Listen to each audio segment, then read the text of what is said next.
Welcome to your law बडी। आज हम companies act 2013 के सेक्शन 7 इनकॉर्पोरेशन ऑफ कंपनी को क्लॉज वाइज समझने वाले हैं, बिल्कुल एग्जाम ओरिएंटेड और प्रैक्टिकल क्लैरिटी के साथ। तो चलिए शुरू करते हैं। सेक्शन 7 बात करता है इनकॉर्पोरेशन ऑफ द कंपनी।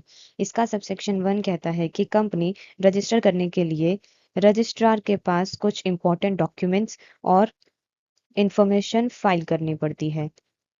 इसका सब क्लॉज ए कहता है कि मेमोरेंडम ऑफ एसोसिएशन और इसी के साथ आर्टिकल ऑफ एसोसिएशन सबमिट करने होंगे सभी सब्सक्राइबर्स के सिग्नेचर्स के साथ। नेक्स्ट है क्लॉज बी, ये बात करता है डिक्लेरेशन के बारे में।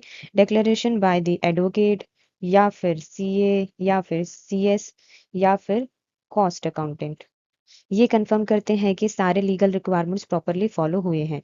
क्लॉज सी बात करता है कि subscribers and the first directors का डिक्लेरेशन किसी भी फ्रॉड या ऑफेंस में कन्विक्टेड नहीं है लास्ट 5 years में और सारी इंफॉर्मेशन ट्रू एंड करेक्ट है। क्लॉज डी कहता है कि कंपनी का कॉरेस्पॉन्डेंस एड्रेस यानी कि रजिस्टर्ड ऑफिस एस्टैब्लिश होने तक।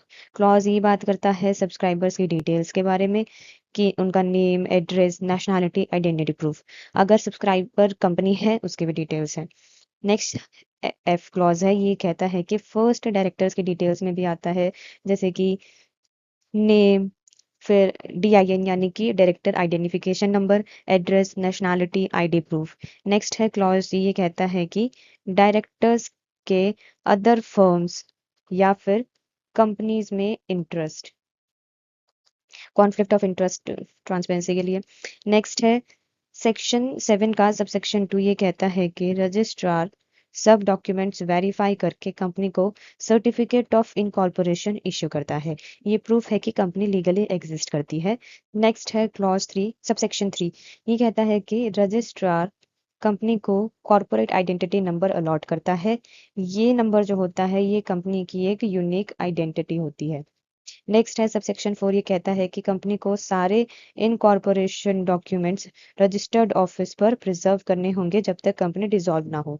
सबसेक्शन 5 कहता है कि अगर कोई पर्सन गलत इंफॉर्मेशन देता है या फिर इंपॉर्टेंट इंफॉर्मेशन हाइड करता है तो उस पर सेक्शन 447 यानी कि फ्रॉड अप्लाई होगा।